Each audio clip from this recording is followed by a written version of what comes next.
तो हेलो मेरे प्यारे स्टूडेंट्स, कैसे हैं आप लोग। स्वागत है आपका एएलडी स्टडी पर। और हम लोगों की चल रही थी एनसीईआरटी कॉन्सेप्ट वीडियो, जिसमें आज बात करने वाले हैं सेलों के संयोजन पर। इस पे बात करने वाले हैं सेलों के संयोजन पर। विद्युत वाहक बल वाली कहानी हम लोग पढ़ चुके थे। अगर आप लोग नहीं देखे हैं तो उस वीडियो को जाकर के देख लो, तो ये वाली कहानी भी समझ में आएगी। सेलों का संयोजन, सेलों का संयोजन क्या होता है पहले समझते हैं। देखो इसमें लिखा है सेलों का संयोजन, कॉम्बिनेशन ऑफ सेल। सेल क्या होते हैं? सेल होते हैं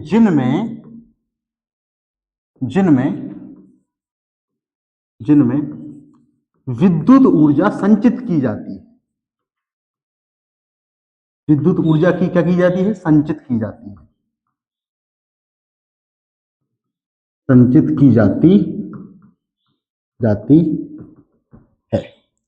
और छोटे छोटे सेलों से मिलकर क्या बन जाती है? बैटरी बन जाती है। जैसे हमने कहा कि सेल, बहुत सारे सेलों को जोड़ दिए तो क्या बन गई?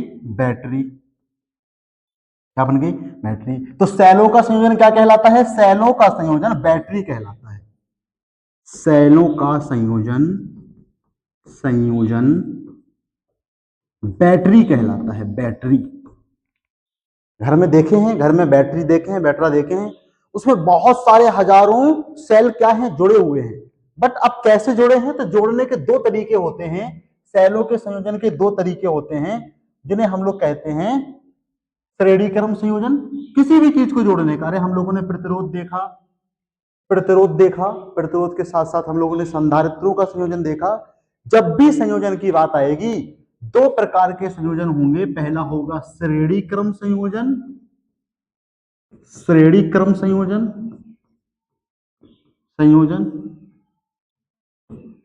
और दूसरा होगा समांतर क्रम संयोजन। समांतर क्रम संयोजन, जिसको बोलते हैं पार्श्व क्रम संयोजन। क्या बोलते हैं? पार्श्व। चाहे पार्श्व बोलो चाहे समांतर बोलो, दो प्रकार का सेलों का संयोजन होता है। सेल बैटरी दोनों दोनों हमने कहा था अलग नहीं होती। क्यों अलग नहीं होते? क्योंकि सेलों के संयोजन से ही बैटरी बनती है। बैटरी कहीं बहुत ज्यादा कहीं कैसे नहीं आ गई। अगर एक से ज्यादा सेलों को जोड़ दिया जाएगा तो क्या बन जाएगी? बैटरी बन जाएगी। सेलों का श्रेणी क्रम संयोजन देखते हैं क्या है। श्रेणी क्रम संयोजन क्या है? देखो, अगर बहुत सारी बैटरीज ऐसे लगी हैं, ऐसे, हम तीन को लेके चल रहे हैं। अब बैटरियों का संयोजन, सेलों का संयोजन, बात तो सेम ही है। सेलों के संयोजन में तीन सेल ऐसे लगे हैं जिसे हम लोग कहते हैं श्रेणी क्रम संयोजन। अगर यहां से धारा आई बहेगी तो यहां भी धारा आई बहेगी, और यहां भी धारा क्या बहेगी? आई बहेगी। तो क्या कहोगे? कहोगे ऐसा संयोजन जिनमें समान धारा बहती है। सभी के सभी सेलों में क्या बहती है? समान धारा बहती है, क्योंकि एक ही तार में जुड़े होते हैं। किसमें जुड़े होते हैं? एक ही तार में जुड़े होते हैं। जैसे हम खड़े हैं, हमारे श्रेणी में किसी और को जोड़ना है हमें, तो वो हमारा ये वाला हाथ पकड़ लेगा, उधर चला जाएगा। उसको भी उसके श्रेणी में जोड़ना है तो ऐसे जुड़ जाएगा। ठीक है? जैसे जैसे जैसे जैसे ये हम खड़े हैं और ये हमारे दोनों हाथ, किसी दूसरे को हमसे श्रेणी में जोड़ना है तो ऐसे जुड़ गया, किसी और तीसरे को जोड़ना है तो वो ऐसे जुड़ गया। इस तरह श्रेणी की कहानी चलती रहती है, और श्रेणी में चीजें क्या होती रहती हैं? जुड़ती रहती हैं। अब हम लोगों को क्या देखना है? हम लोग को देखना है कि ये सेल है, इसमें इस सेल का जो विद्युत वाहक बल है वो है ε1, और इसका जो आंतरिक प्रतिरोध है वो है R1। इसका जो विद्युत वाहक बल है वो है ε2, और इसका जो आंतरिक प्रतिरोध है वो है R2। इसका जो विद्युत वाहक बल है वो है ε3, और इसका जो आंतरिक प्रतिरोध है वो है R3। क्या है? R3। क्लियर है कहानी? बट अगर हम लोग पॉइंटिंग करें तो अगर इसको, इस पॉइंट को A ले, इसको B ले, इसको C ले, इसको D ले, तो देखो ए बी अलग अलग बिंदु हैं। तो AB के लिए क्या होगा? विभवांतर अलग होगा। BC के लिए क्या होगा? विभवांतर अलग होगा। CD के लिए क्या होगा? विभवांतर अलग होगा। तो सभी सेलों के लिए विभवांतर अलग अलग होंगे। इसके लिए V1 होगा, इसके लिए V2 होगा, इसके लिए क्या होगा? V3 होगा। एक लाइन इसमें पुट ही कर लो, लिख ही लो कि ऐसा संयोजन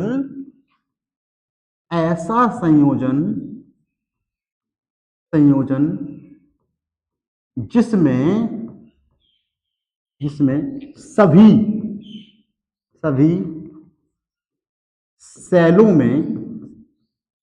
में समान धारा बहती है, समान धारा बहती है,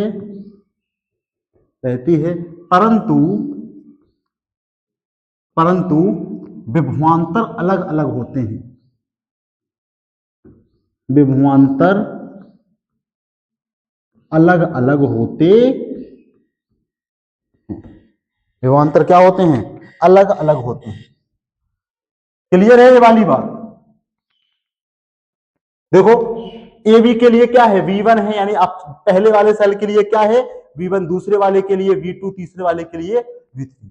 अगर विद्युत वाहक बल वाला वीडियो देखे होंगे तो आपको ये कहानी पता होगी, विद्युत वाहक बल अपसारण बराबर होता है IR प्लस IR। याद है कि नहीं?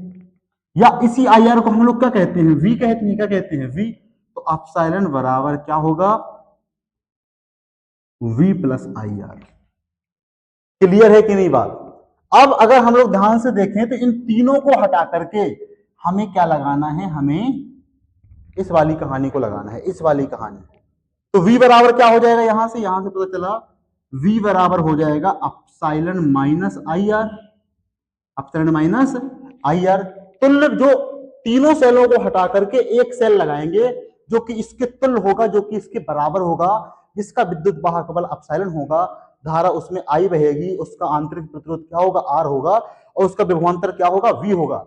बट अगर ध्यान से देखो, हम कहीं इन तीनों सेलों के लिए कुल विभवांतर कितना है? समझना, हमने 3 लिए हैं, 4 भी ले सकते हो, 5 भी ले सकते हो। हम कहें कुल विभवांतर कितना होगा, तो विभवांतर अदिश राशि है, जुड़ जाएगी कहानी। कुल विभवांतर कितना होगा? V बराबर होगा V1 plus V2 plus V3। होगा कि नहीं होगा? V बराबर कितना? V1 plus V2 plus V3। इसको छोटा करते हैं, स्क्रीनशॉट ले लो तो और अच्छे से समझ में आएगा। देखो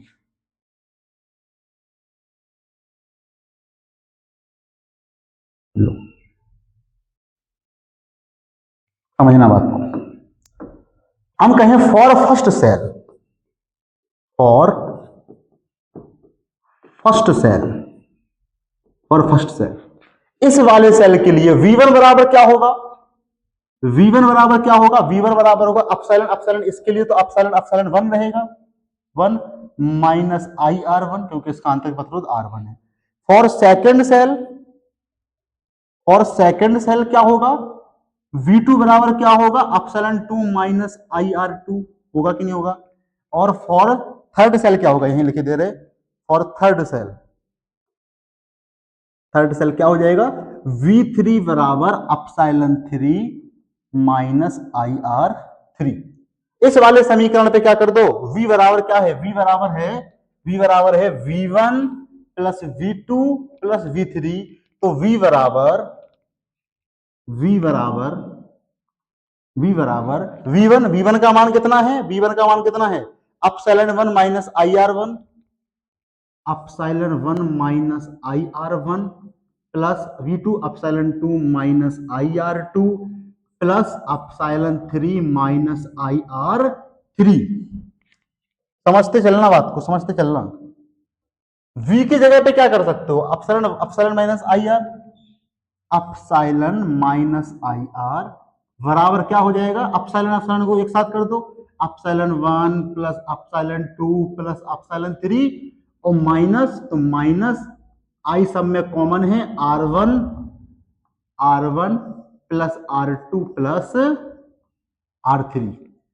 समझना, इस बात को समझना। देखो ये लाइन पूरी क्या लिखी है? लाइन ऐसे लिखी है, अपसाइलन माइनस IR बराबर epsilon 1 plus epsilon 2 plus epsilon 3 minus I सब में कॉमन है R1 plus R2 plus R3। तुल्य विद्युत वाहक बल क्या है? ये है तुल्य विद्युत वाहक बल, अपसाइलन इक्विवेलेंट। तुल्य विद्युत वाहक बल, तुल्य विद्युत वाहक बल, इस पक्ष की तुलना इधर से करें तो अपसाइलन की जगह पे क्या लिखा है? Epsilon 1 plus epsilon 2 plus epsilon 3। तो यहां से तुल्य विद्युत वाहक बल अपसाइलन बराबर क्या आ गया? Epsilon 1 plus epsilon 2 plus epsilon 3, अगर 4 होते तो प्लस अपसाइलन 4, अगर 5 होते तो प्लस अपसाइलन 5।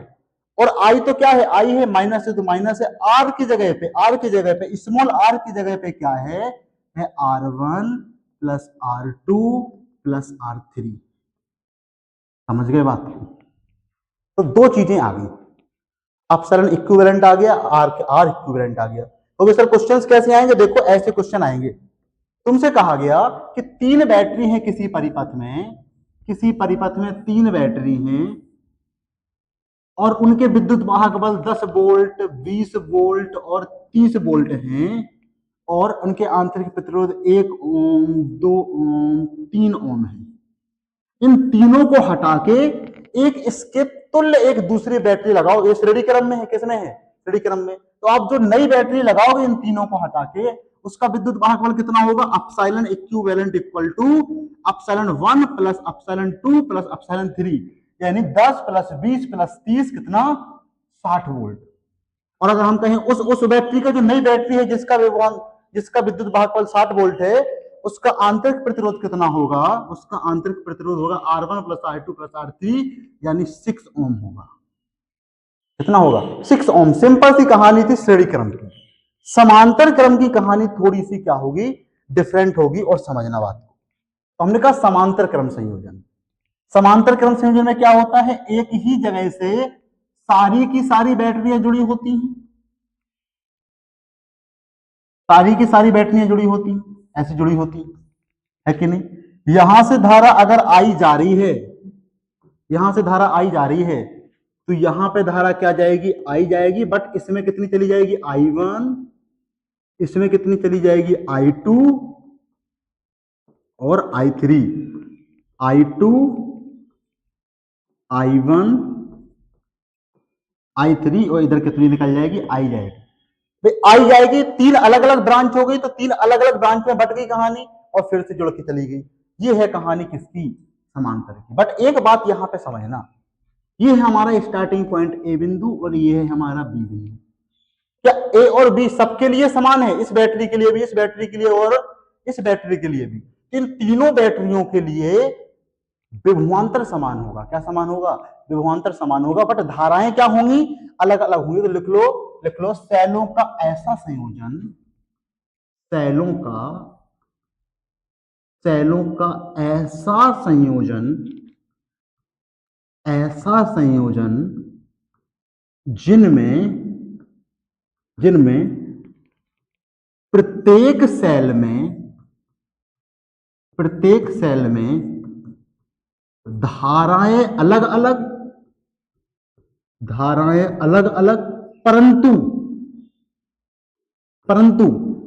परंतु विभवांतर समान होते हैं। विभवांतर क्या होते हैं? समान होते हैं। प्रतिरोधों के संयोजन में भी सेम कहानी रही होगी। क्लास 10th में आप लोग पढ़े होंगे। प्रतिरोधों का संयोजन नहीं पढ़े हो तो यहाँ 12th में भी हमने कराया है। आपके सिलेबस में नहीं था, बट हमने फिर भी करवाया है, जिससे आपके क्वेश्चन जो आते हैं तो वहां से भी क्वेश्चन कभी कभी आ जाते हैं। ठीक है, समझना बात। विभवांतर समान है सबके लिए V, बट धाराएं I1 I2 I3 अलग हैं। और इसके लिए क्या है? विद्युत वाहक बल अपसरण 1 और आंतरिक प्रतिरोध R1। दूसरे के लिए क्या है? अपसरण 2, आंतरिक प्रतिरोध I2। और तीसरे के लिए क्या है? अपसरण 3 R3। 4 भी हो सकते हैं, 5 भी हो सकते हैं। क्लियर है बात? एक बात बताओ बेटा, धारा जो आई जा रही है वो I1 I2 I3 सब में समान जा रही है कि नहीं जा रही है? तो यहां से क्या होगी कहानी? यहां से क्या होगी? हम लोग जानते हैं अपसरण बराबर V प्लस आई आर। तो यहां से I बराबर क्या आ जाएगा? तुल्य के लिए कहानी चल रही है, तुल्य के लिए I बराबर क्या आ जाएगा? तो V इधर चला जाएगा तो माइनस में, तो epsilon minus V equal to I R. तो I बराबर क्या आ गया? Epsilon minus V upon R। तो epsilon upon R minus V upon R। ये आ गई कहानी। I बराबर epsilon upon R minus V upon R। Clear है? सबके लिए V क्या है? फिक्स है। अपसाइलन अलग अलग हैं, R भी अलग अलग हैं, और धाराएं भी क्या हैं? अलग अलग हैं। ये तो किसके लिए, इक्विवेलेंट के लिए, कि इन तीनों को हटा के अगर लगा देंगे, जिसकी धारा आई है, जिसमें धारा वेरी आई, तो क्या होगा, एप्सिलॉन क्या होगा उसका विद्युत भागफल, आर क्या होगा उसका आंतरिक प्रतिरोध। वी तो समान है, वी तो क्या है, समान। For first cell, for first cell, first cell के लिए कहानी देखो, I1 बराबर लिखेंगे, I1 बराबर, I1 बराबर, I1 बराबर क्या होगा, epsilon upon R, epsilon 1, epsilon 1 upon R1 और माइनस V अपॉन R1। फिर for second cell, second cell I2 बराबर epsilon 2 upon R2 minus V upon R2।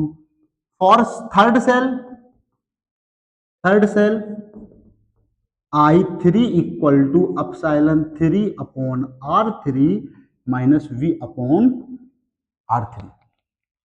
तो एक में धारा I1 जा रही है, दूसरे में I2 जा रही है, तीसरे में I3 जा रही है, तो I बराबर क्या हो जाएगा, I1 plus I2 plus I3 हो जाएगा कि नहीं हो जाएगा, I बराबर क्या हो जाएगा, I1 plus I2 plus I3 हो जाएगा। और I की जगह पे क्या लिखे हो, देखो I की जगह पे क्या लिखे हो, I की जगह पे लिखे हो epsilon upon R minus V upon R, epsilon upon R, epsilon upon R minus V upon R equal to I1 की जगह पे epsilon 1 upon R1 minus V upon R1, I2 की जगह पे epsilon 2 upon R2 minus V upon R2, I3 की जगह पे epsilon 3 upon R3 minus V upon R3। Epsilon वाली कहानियों को एक तरफ कर दो, V वाली कहानी को एक तरफ कर दो, जिससे दोनों पक्षों में तुलना कर सकें। Epsilon upon R minus V upon R equal to epsilon 1 upon R1 plus epsilon 2 upon R2 plus epsilon 3 upon R3 और माइनस माइनस V वाली कहानी में सब में कॉमन है, माइनस V सब में कॉमन है, 1 upon R1 plus 1 upon R2 plus 1 upon R3। तुलना करने पे ये कहानी तो स्पष्ट आ गई, समझना बात को। देखो माइनस V और V के इंटू में लिखा है 1 अपॉन R, तो 1 अपॉन R बराबर तुलना करने पर, क्या करने पर, तुलना करने पर, तुलना करने पर, और यहां जो R है वही क्या है, R इक्विवेलेंट है, तुल्य आंतरिक प्रतिरोध है। 1 अपॉन R की जगह पे क्या लिखा है, 1 upon R1 plus 1 upon R2 plus 1 upon R3, तो आंतरिक प्रतिरोध तो आ गया 1 upon R1 plus 1 upon R2 plus 1 upon R3। But यहां पे एप्सिलॉन वाली कहानी में कुछ कॉमन ही नहीं ले पा रहे आप, तो यहां पे क्या करो, यहां पे इस पूरी वाली कहानी से तुलना कर दो, इस पूरी की। तो देखो हम लोग ऐसे लिख सकते हैं क्या, ऐसे लिख सकते हैं क्या, देखो एप्सिलॉन अपॉन R, R की जगह पे क्या है, R इक्विवेलेंट है, और एप्सिलॉन क्या है, एप्सिलॉन इक्विवेलेंट है। इक्विवेलेंट मतलब तुल्य, तुल्य मतलब बराबर। क्लियर है कि इन तीनों को हटाएंगे तो एक लगाना है, तो तुल्य लगा दिए, अगर नहीं मन कर रहा है तो मत लगाओ, इक्विवेलेंट बराबर, बराबर क्या लिखा है, epsilon 1 upon R1 plus epsilon 2 upon R2 plus epsilon 3 upon R3, 4 होते एप्सिलॉन 4 अपॉन R4। आपको तो एप्सिलॉन इक्विवेलेंट चाहिए ना बेटा, तो R इक्विवेलेंट को गुणा में भेज दो, R इक्विवेलेंट को क्या कर दो, गुणा में भेज दो, तो एप्सिलॉन इक्विवेलेंट, एप्सिलॉन इक्विवेलेंट, कहीं पे मच्छर बैठा है, इक्विवेलेंट इक्वल टू क्या आ जाएगा, जो R इक्विवेलेंट है इस पूरे की मल्टीप्लाई में चला जाएगा, तो epsilon 1 upon R1 plus epsilon 2 upon R2 plus epsilon 3 upon R3 into R equivalent, ये आ गया फॉर्मूला। तो सर इसमें पहले हमें एप्सिलॉन इक्विवेलेंट निकालने के लिए पहले R इक्विवेलेंट निकालना पड़ेगा, हाँ सर किताब में तो कुछ और दिखता है, उसमें एप्सिलॉन R1 कुछ कुछ मल्टीप्लाई में, कंफ्यूज करने के सिस्टम है, उसमें 2 के लिए कहानी लिखी है एनसीईआरटी में, 3 और 4 जब आ जाएंगे ना, उस तरह से कर ही नहीं सकते, हमारे मेथड से ही कर सकते हो, कि आपको पहले R इक्विवेलेंट निकालना है। R इक्विवेलेंट कैसे निकालोगे, 1 upon R equivalent equal to 1 upon R1 plus 1 upon R2 plus 1 upon R3, फिर एप्सिलॉन इक्विवेलेंट निकालना है। ये फॉर्मूला याद रखना आसान है। क्यों याद रखना आसान है सर, देखो देखो हमने कहा 3 बैटरी है, 3 बैटरी हैं, और तीनों के विद्युत वाहक बल और आंतरिक प्रतिरोध दिए हैं R1, इसका दिया है R2, इसका दिया है एप्सिलॉन 3 R3, और क्या कर दिए, इनको जोड़ना है, इनके लिए क्या निकालना है, तुल्य विद्युत वाहक बल निकालना है। हम कहेंगे एप्सिलॉन इक्वल टू 3 है कि नहीं, epsilon 1 plus epsilon 2 plus epsilon 3 upon R1 plus upon R2 plus upon R3, ऐसे भी लिख सकते हो सीधा सीधा, epsilon 1 upon R1 plus epsilon 2 upon R1 plus epsilon 3 upon R3, और सबकी गुणा में लिख दो R इक्विवेलेंट। अरे क्या दिक्कत है फॉर्मूले में, फॉर्मूला लिख गया तो क्वेश्चन सॉल्व हो गया। और R इक्विवेलेंट क्या होगा, R इक्विवेलेंट होगा 1 अपॉन R इक्विवेलेंट होगा 1 upon R1 plus 1 upon R2 plus 1 upon R3। पहले आपको R इक्विवेलेंट निकालना है। अब अगर R इक्विवेलेंट की वैल्यू रख दोगे 1 upon R1 plus 1 upon R2 plus 1 upon R3, फिर सॉल्व कर लोगे, कुछ आ जाएगा लंबा सा फॉर्मूला जो कि याद नहीं रहेगा, क्वेश्चंस भी नहीं सॉल्व हो पाएंगे, कोई मतलब ही नहीं है बेटा। हम कह रहे हैं इसकी जगह पे 4 होते, आप इसमें आगे बढ़ा सकते थे प्लस एप्सिलॉन 4 अपॉन R4 और R इक्विवेलेंट कर सकते थे। क्वेश्चंस कर ले इसके ऊपर, देखो कितना आसान रहेगा कहानी। देखना, हमने कहा 3 बैटरी किसी परिपथ में जुड़ी हैं, 3 बैटरी किसी परिपथ में जुड़ी हैं, और इन तीनों बैटरियों के लिए विद्युत वाहक बल 10 वोल्ट, 20 वोल्ट और 30 वोल्ट दिए गए हैं, और आंतरिक प्रतिरोध 1, 2 और 4 ओम दिए गए हैं। ठीक है, ये R है, ये R2 है, ये क्या है R1 है, ये क्या है R3 है।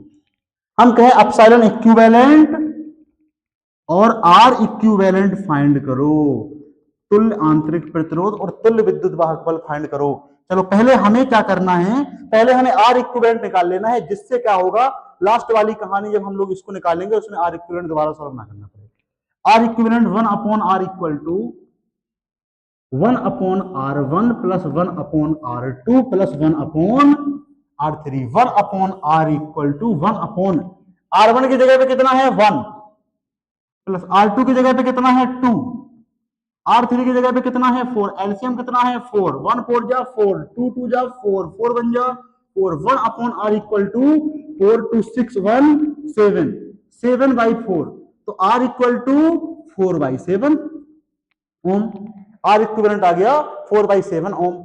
अब एप्सिलॉन इक्विवेलेंट निकालना है, एप्सिलॉन इक्विवेलेंट निकाल लो, एप्सिलॉन इक्विवेलेंट निकाल लो। Epsilon equivalent equal to epsilon 1 upon R1, epsilon 1 upon R1 plus epsilon 2 upon R2 plus epsilon 3 upon R3, और इक्वल में मल्टीप्लाई में R इक्विवेलेंट। एप्सिलॉन 1 कितना है 10, R1 कितना है 1, प्लस एप्सिलॉन 2 कितना है 20, R2 कितना है 2, प्लस एप्सिलॉन 3 कितना है 30 और R3 कितना है 4, और मल्टीप्लाई में क्या लिखा है, मल्टीप्लाई में लिखा है 4 बाई 7। क्यों, क्योंकि मल्टीप्लाई में लिखा है R इक्विवेलेंट की वैल्यू है 4/7। कटा कटा कितना आ गया 10, 10 10 20, 2 से कट गया 15/2, कितना आ गया 20 बटे, ये वाली कहानी चल रही है,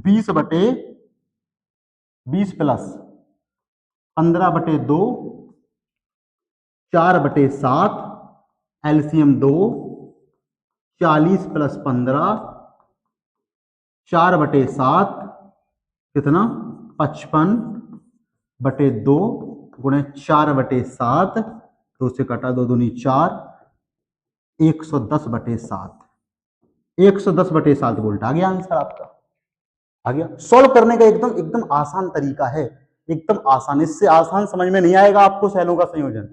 अगर तब भी दिक्कत हुई है दोबारा देख लो, इससे आसान कहानी मिल नहीं पाएगी जितनी आसान कहानी बता दी है। तो थैंक्स फॉर वॉचिंग, बने रहो एलडी स्टडी के साथ, पढ़ते रहो, हंसते रहो, मुस्कुराते रहो। सभी को वेरी वेरी हैप्पी रक्षाबंधन, 4-5 दिन की छुट्टी एंजॉय किए, अब लग करके पढ़ाई करो, ठीक है, बाय बाय।